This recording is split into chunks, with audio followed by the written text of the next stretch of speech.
Olá, professora. O tema do nosso trabalho é o tratamento cirúrgico da obesidade. O grupo é composto por mim, Stephanie Rodrigues, pela Inaê, pelo Matheus e pela Marina. Pode passar. Então, eu vou dar uma introdução sobre o que é a obesidade. A obesidade ela é uma condição clínica crônica, multifatorial, que está diretamente relacionada geneticamente com o acúmulo excessivo de gordura corporal. Esse acúmulo de gordura corporal, ele pode ser medido, avaliado, né, na verdade, pelo IMC, que é o Índice de Massa Corporal. Esse índice, ele é calculado o peso dividido pela altura ao quadrado. Aí a classificação de peso ideal está numa faixa etária entre 19 a 24, com sobrepeso entre 25 a 29, obesidade grau 1 ou leve de 30 a 34, obesidade grau 2 é de 30 a 39, e a obesidade grau 3, né, que é a mais grave, ele está para mais de 40. Pode passar, fazendo favor.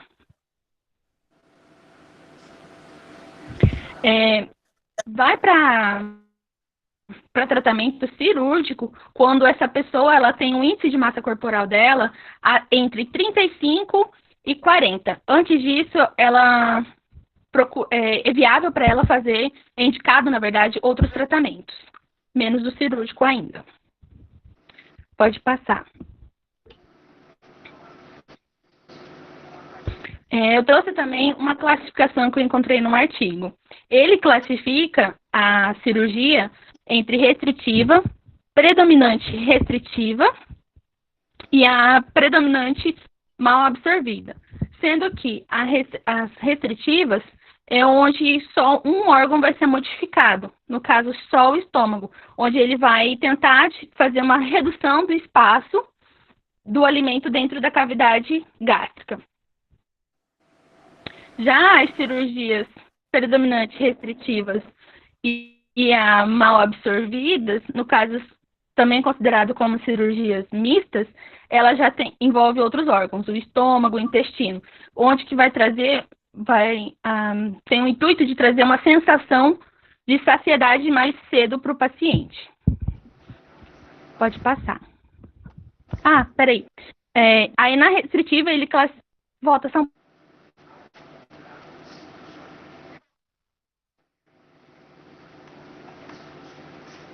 pouquinho, por favor.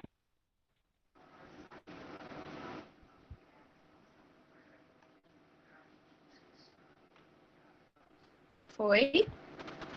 Na classificação, isso. Oi. Aí na restritiva, ele classifica, né, a bandagem gástrica, a gastrectomia vertical, a gastrectomia vertical com a bandagem e o balão gástrico, que é uma das que a gente vai mais falar agora no nosso trabalho. Pode passar.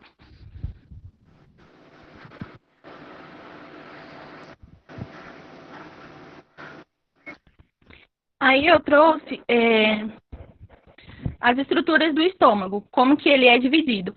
Então, no comecinho ali, ele é o fundo, né?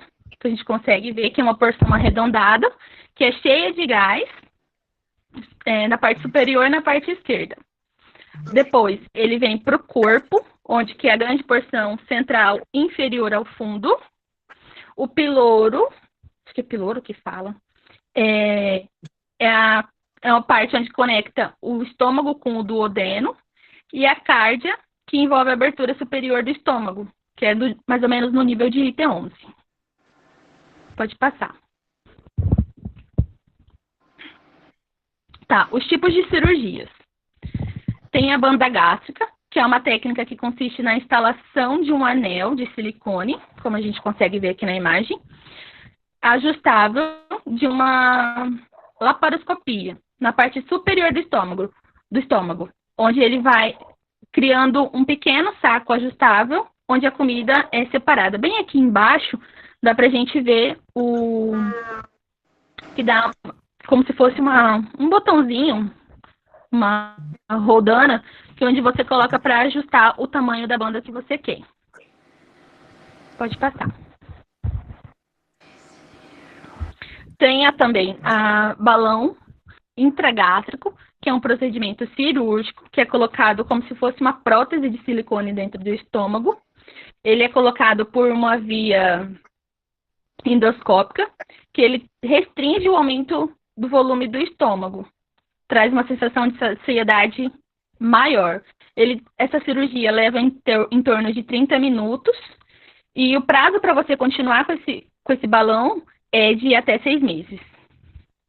Pode passar. Bom, eu sou a Inaê, do 6º semestre, e eu vou falar um pouquinho sobre a derivação intestinal e outros tipos de cirurgias gástricas.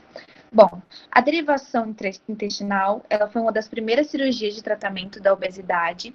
Ela foi descrita em torno da década de 50, onde não haviam grampeadores cirúrgicos. Atualmente, ela é uma técnica que foi aperfeiçoada de formas mais modernas, mas ela não é recomendada porque ela é uma técnica desconfortável, que traz mais incômodos e menos emagrecimento que outras. Então, ela não é tão bacana quanto outras técnicas. Ela trata-se de uma derivação que constrói um novo e pequeno reservatório gástrico. O estômago fica com cerca de 50 ml. Então, é feita uma costura nesse reservatório com o intestino mais abaixo, cerca de 1 metro mais curto. O restante do estômago e o intestino é desviado e são retirados do organismo. Ficam apenas excluídos do trajeto do alimento e das enzimas digestivas. Sendo assim, a quantidade de alimento ingerido e absorvido é bem menor, aumentando o nível de hormônios que dão a sensação de saciedade e diminuem a fome. A gastrectomia em manga, ou vertical. Ela é uma técnica que ela consiste na remoção da curvatura estomacal, iniciando do piloro até o ângulo esofogástrico, esôfago gástrico, deixando o reservatório novo com formato tubular alongado, como dá para ver aqui na foto do lado. Reduzindo, então, o volume do estômago. Ela é uma cirurgia mais restritiva e, à medida que ganha espaço em relação às técnicas mais antigas de cirurgia bariátrica, ela é mais eficaz do que a gastroplastia em forma de Y, e ela é uma gastrectomia vertical. O intestino não sofre modificação, ao contrário das outras gastrectomias. E ela é feita exclusivamente no estômago. O paciente consegue atingir uma significativa perda de peso, maior do que, por exemplo, na duodenal switch. O paciente ele consegue atingir esse menor peso e ele produz os hormônios que são responsáveis pelo regulamento do apetite. A gastroplastia. Bom, esse termo ele vem de plástica no estômago, gastro de estômago, plastia de plástica. Ele é um procedimento que ele modifica o formato do estômago, e são vários esses procedimentos. O bypass gástrico, que é esse aqui da foto, o primeiro. Ele é essa cirurgia em forma de Y, que eu tinha falado, como vocês podem ver aqui na setinha, o intestino fica em forma de Y. A segunda é a gastrectomia vertical, que é essa que é chamada em manga também, que retira parte do estômago. Essa terceira é a duodenal switch, que ela já mexe bastante no intestino, ao contrário da gastrectomia vertical. E a quarta é a banda gástrica ajustável, que é o anel que a Stephanie falou lá em cima. O que essas cirurgias causam? Elas causam a diminuição do volume do estômago, ou seja, a pessoa tem sensação de saciedade muito mais rápido, e esses estímulos de saciedade, eles são transmitidos para o cérebro e, consequentemente, a pessoa ingere menos alimento, menos comida. A indicação, como a Stephanie falou, a pessoa ela precisa estar com um IMC superior a 35 ou 40 quilogramas, e tem que estar descartado todo e qualquer tipo de tratamento não invasivo. Esses são os critérios para indicação cirúrgica e o principal mesmo é a obesidade. Esses 2 slides falam a mesma coisa.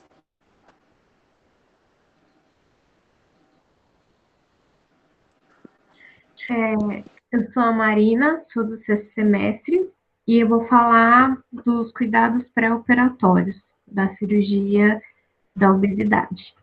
Então, essa fase, ela é ideal para estabelecer o primeiro contato com o paciente e para orientar e preparar esse paciente para a operação. Então, informar ele sobre os procedimentos cirúrgicos e os procedimentos fisioterapêuticos. Explicar para ele a importância da realização dos exercícios físicos ou os respiratórios. Então, os cuidados pré-operatórios, eles se iniciam com a elaboração do diagnóstico de obesidade mórbida desse paciente.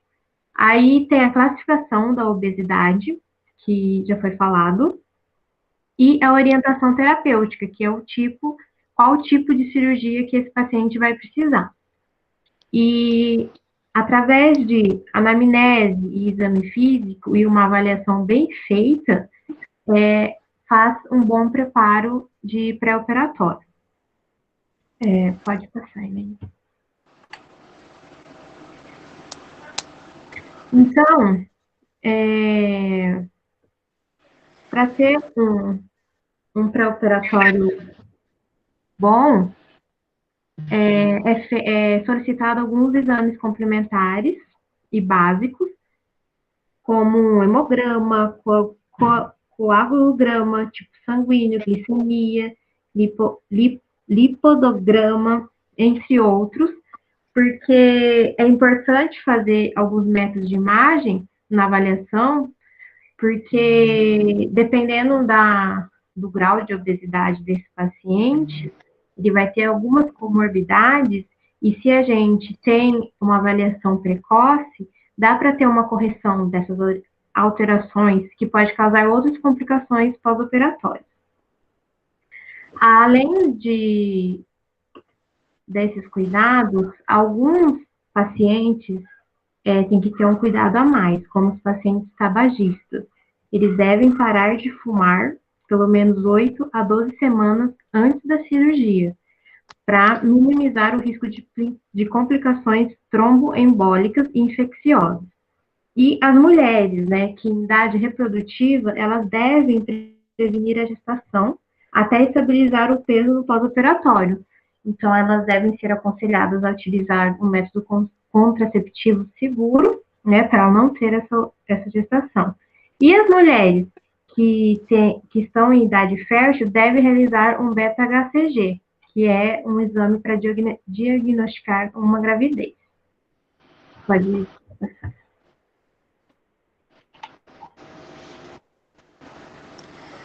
Então, a fisioterapia no pré-operatório. A maior parte das complicações respiratórias no pós-operatório decorre de causas no pré-operatório. Então, um dos objetivos do fisioterapeuta nessa fase é a manutenção das vias aéreas permeáveis e o grau máximo de resposta muscular do sistema respiratório. E para obter esses resultados, o fisioterapeuta pode lançar mão de manobras broncodesobstrutivas com inaloterapia ou não, estímulos de tosse, exercícios de paradões musculares respiratórios e mobilizações abdominais. Pode passar.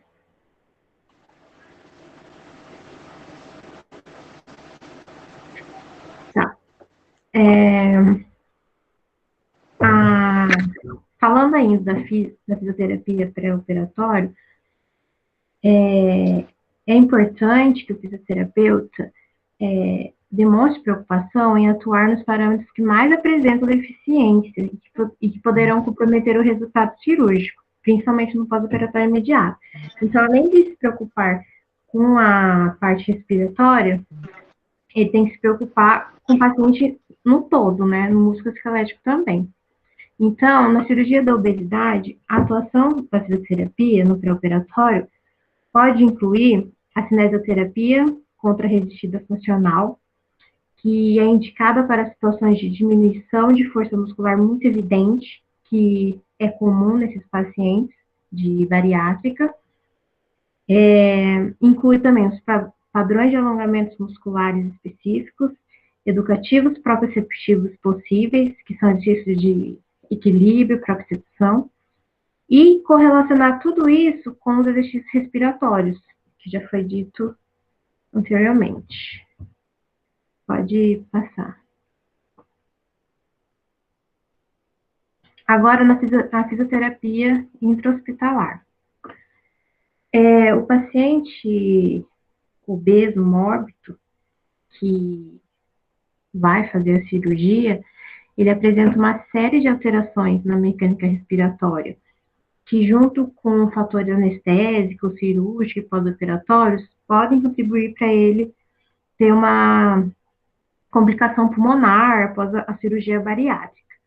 Então, nessa fase, o fisioterapeuta, ele pode atuar no desmame desse paciente, junto com uma equipe multiprofissional, especializada em terapia intensiva, e esse desmame se procede mediante avaliações constantes de fatores fisiológicos, de mecânica respiratória, do nível de consciência desse paciente, da estabilidade do perfil gasométrico, dos padrões radiológicos, da gasometria em geral, né, da PI max, do volume corrente, frequência respiratória desse paciente. Ele atua também no suporte ventilatório. Então, esse suporte ventilatório pode ser realizado pelos próprios parâmetros do ventilador mecânico mesmo. Então, o fisioterapeuta deve se preocupar com a permeabilidade das vias aéreas, utilizando condutas broncodesobstrutivas, mantendo-se a observação dos perfis gasométricos desse paciente. E em relação à utilização do suporte ventilatório, pode-se optar por condutas tendo como parâmetro a capacidade vital. Então, aí que a gente vai saber se ele vai utilizar um CPAP ou um EPAP. Tem toda uma avaliação. Ele também atua na prevenção da TVP, que é a trombose venosa profunda. O risco da TVP, do desenvolvimento de TVP, e consequente uma embolia pulmonar, é considerado de alto risco na cirurgia da obesidade. Então, a físio pode atuar na prevenção da TVP, com cinesioterapia respiratória passiva ou ativa assistida, estímulo diafragmático ao término da expiração, mobilização torácica, junto com técnicas motoras, como exercícios passivos de membros inferiores para prevenção da TVP. O fisioterapeuta também pode atuar com os exercícios no leito. Lógico que toda a atuação do fisioterapeuta no intra-hospitalar vai de paciente para paciente. Os exercícios no leito pode ser iniciar com a elevação de decúbito, manobra de higiene brônquica, se houver secreção, manobras de expansão pulmonar, reeducação diafragmática, padrão respiratório associado a membro inferior, estimular a tosse do paciente, iniciar ativos metabólicos de membros superiores e inferiores, usar a meia elástica e cinta abdominal, se for de indicação pelo médico, vai de médico para médico, e iniciar o inspirador de incentivo, que pode ser repetido de 2 em 2 horas. E um dos mais importantes atuação do fisioterapeuta é na deambulação precoce desse paciente, porque a gente sabe que a imobilização ela aumenta o risco de eventos tromboembólicos adversos, especialmente na cirurgia de abdômen superior. Com isso, a deambulação ela pode reduzir o risco de tromboembolismo pulmonar, ela melhora a expansibilidade pulmonar, minimiza as telectasias formadas pelo decúbito prolongado no leito. Então, na literatura, ao certo, assim, não sabe-se quanto tempo depois o paciente pode fazer a nebulação. mas eles sempre falam que é o melhor que seja o mais precoce possível. Então, é essencial que o fisioterapeuta inicie a marcha estacionária desse paciente, fazer uma deambulação leve dentro do quarto, depois passar pelo corredor, fazer com o acompanhante ou com o fisioterapeuta. Então, recomenda-se que no primeiro dia de pós-operatório já comece a ser estimulado, né? A sentar na cama, a depois dar uma rodada na cama, depois procede para a nebulação, com uma distância. E tudo isso tem que sempre priorizar uma avaliação muito boa, porque a distância percorrida que esse paciente pode realizar é através do teste de 6 minutos. Então, a gente tem que realizar esse teste antes para saber como fala? Qual até a distância que ele poderá percorrer. A nebulação precoce, ela pode ser aplicada, esse estímulo, no máximo 3 vezes ao dia, com intervalo médio de 3 a 4 horas.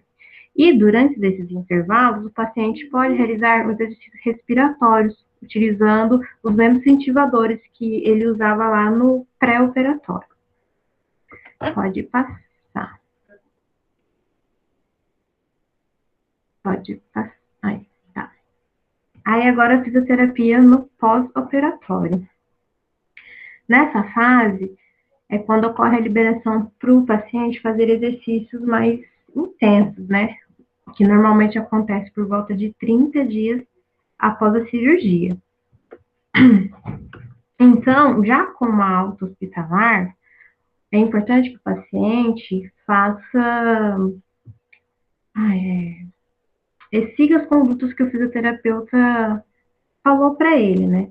Então, realizar os exercícios respiratórios e circulatórios diariamente, a continuação do inspirômetro de incentivo por mais um mês, manter o uso da meia elástica, de acordo com a orientação médica. E o mais importante é estimular a prática de exercício físico como auxílio no processo de mudança da imagem corporal e perda de peso. Porque ele acabou de sair de uma bariátrica, né? E ali embaixo eu coloquei, determinar a frequência cardíaca máxima para essa fase. Porque é uma atuação inerente à função do profissional, do terapeuta, é determinar a frequência cardíaca máxima para essa fase. Então, como que ele vai determinar isso? É solicitado que esse paciente realize pelo menos 3 séries de tosse voluntária forçada, sob a monitorização da frequência cardíaca. Aí, o valor dessa frequência cardíaca máxima atingida não deve ser ultrapassado pelo trabalho físico imposto. Então, através dessa frequência cardíaca máxima atingida, é que o fisioterapeuta vai fazer as condutas dele de exercício físico para esse paciente. Pode passar.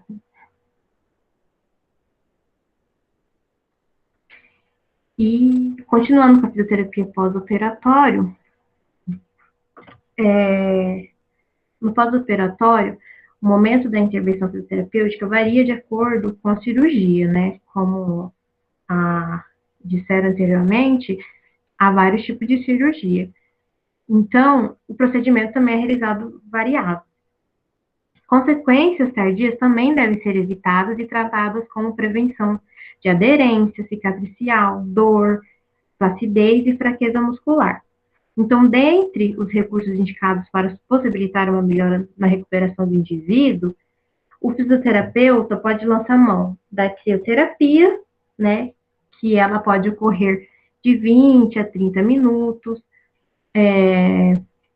por 4 horas após a lesão no pós-operatório. A aplicação de gelo pode ser feita sobre o curativo e de preferência associada à compressão e à elevação. O fisioterapeuta pode usar o calor.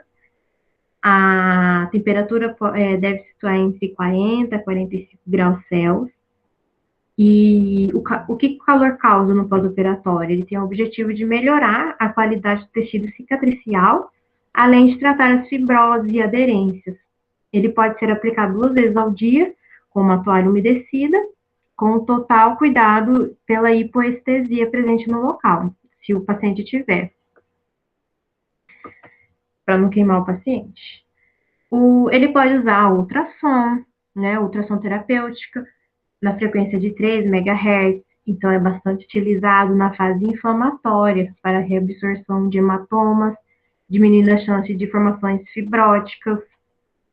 Então, ele é muito utilizado porque ele melhora a nutrição celular, ele reduz reduz edema, reduz a dor, e ele reduz as consequências da melhora da circulação sanguínea e linfática.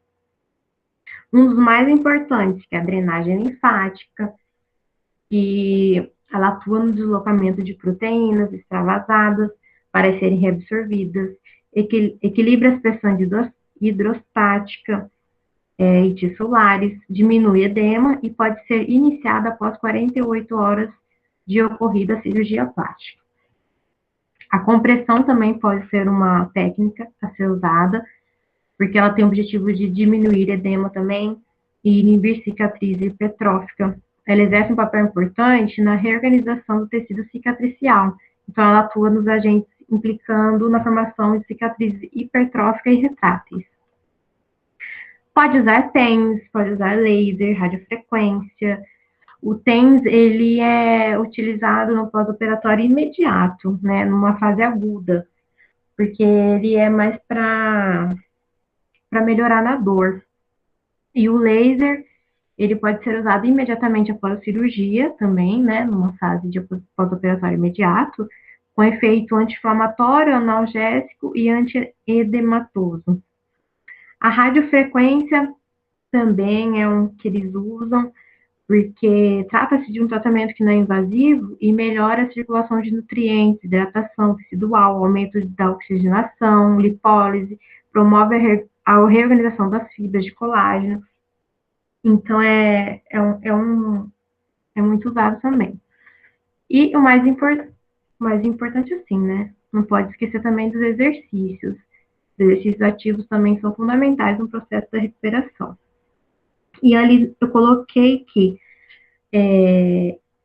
os recursos com aparelhos devem ser utilizados no pós-operatório a fim de acelerar o processo de retorno do paciente à sua vida social. Mas é fato que a técnica de drenagem linfática é indispensável e deve ser associada a todos os recursos. Foi como a professora falou em uma live dela, né, que a drenagem linfática bem feita e bem indicada vai ser um ponto-chave na fisioterapia pós-operatória. Pode passar.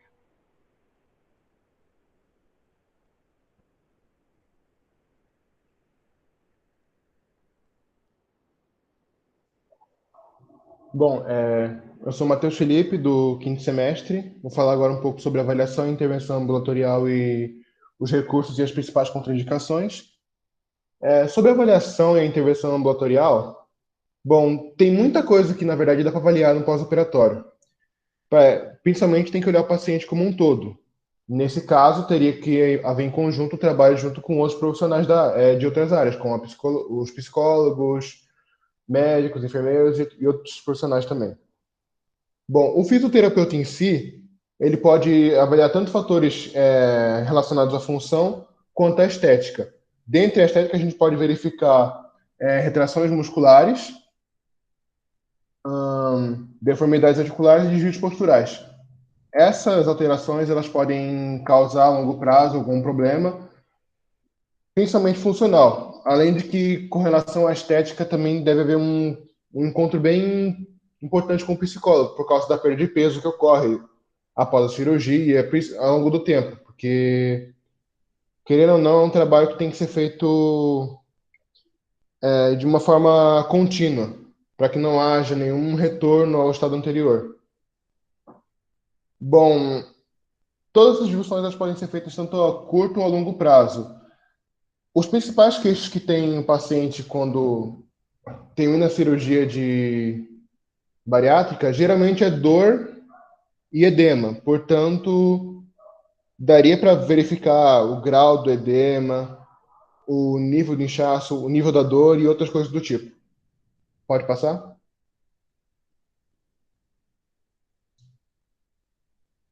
Tá, óbvio, também se deve ver a situação circulatória dos pacientes, para ver se não tem nenhuma trombose, um edema, ou um linfedema também, para que possa utilizar de algum outro recurso para poder auxiliar nesse momento. Portanto, né, o fisioterapeuta ele tem o papel de avaliar o paciente como um todo. Só que isso também tem que entrar em conjunto com aquela situação de que tem que entrar em contato necessariamente com os profissionais. A fisioterapia pode fazer muita coisa no pós-cirúrgico da bariátrica, tanto antes, quanto entre, quanto após a cirurgia, principalmente a longo prazo e logo após, no pós-operatório imediato, mas deve-se ver o conjunto em si, pois tem vários fatores que acabam influenciando no quadro para que seja necessária a cirurgia de obesidade. Pode passar?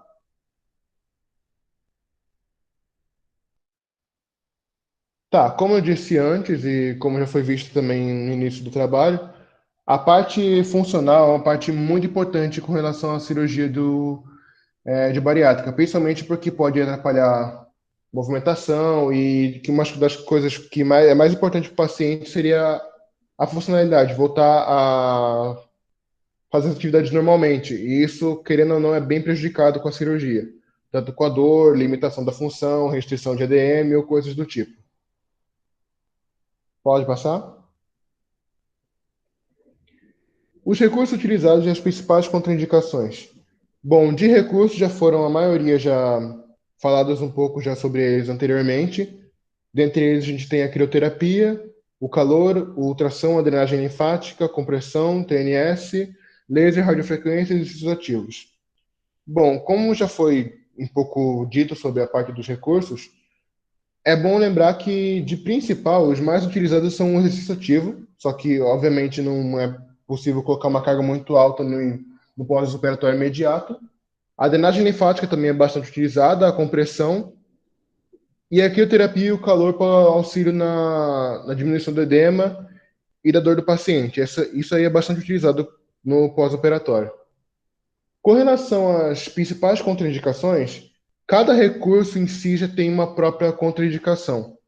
No caso dele, por exemplo, tanto o calor quanto algum recurso eletrofototermoterapêutico, eles podem acabar acarretando com uma queimadura no paciente, então deve ser feito com muito cuidado, principalmente com relação a um paciente que acabou de fazer uma cirurgia, porque ele é apresentador, tem a cicatriz que está se recuperando ainda, e a parte dele funcional também não está totalmente restaurada, então tem que tomar muito cuidado com relação a isso. Mas de principal, seria tomar cuidado com o limite do paciente, não chegar muito na parte que vai sobrecarregar demais o paciente em si, além de que a gente também tem que verificar se não ocorre nenhum problema para que ocorra futuramente uma complicação cardiopulmonar ou musculoesquelética ou metabólica, porque é possível, tanto que a fisioterapia no pós-operatório da bariátrica ela tem uma função bem relacionada com a prevenção de complicações ao longo disso, além de que também é necessário lembrar que a parte de exercício físico, que é colocada um pouco depois na parte do pós-operatório e depois de um tempo da cirurgia, é necessário também para lembrar do paciente da importância do exercício em si já, para que não ocorra mais nenhum problema de reincidir a obesidade, de que ele não volte a se alimentar mal novamente e coisas do tipo. Pode passar? Bom, esses artigos aí foram as principais fontes que a gente utilizou tanto para fazer a apresentação quanto trabalho escrito. E basicamente é isso.